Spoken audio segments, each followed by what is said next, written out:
এই দেশ শাহজালালের দেশ, এই দেশ শাহপরানের দেশ, এই দেশ শাহ মাকতুমের দেশ।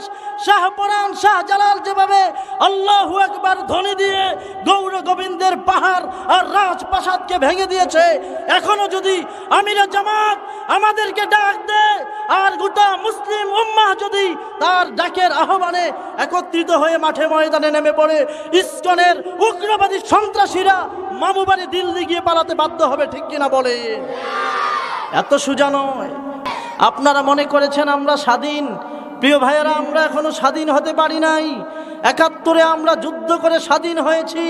২৪-এর গণ অভ্যুত্থানে আমরা স্বৈরাচারকে বিদায় করে স্বাধীনতা অর্জন করেছি।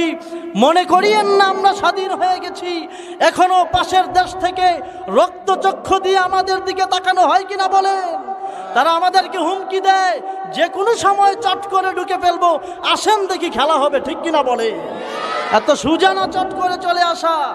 আপনি আসেন, এই দেশে খেলা হবে, বাংলার মুসলমান খেলতে রাজি, ঠিক কিনা বলেন? তাদের চক্রান্ত এখনো থেমে নাই। আপনারা জানেন, গত কয়েকদিন আগে চট্টগ্রামে কিছু ইসকনের নাস্তিক বেঈমান আর বিধর্মীরা, তারা জঙ্গি সংগঠন, এই ইসকনের সংগঠনের কিছু উগ্রবাদীরা চট্টগ্রামের মসজিদের ভিতরে হামলা করেছে।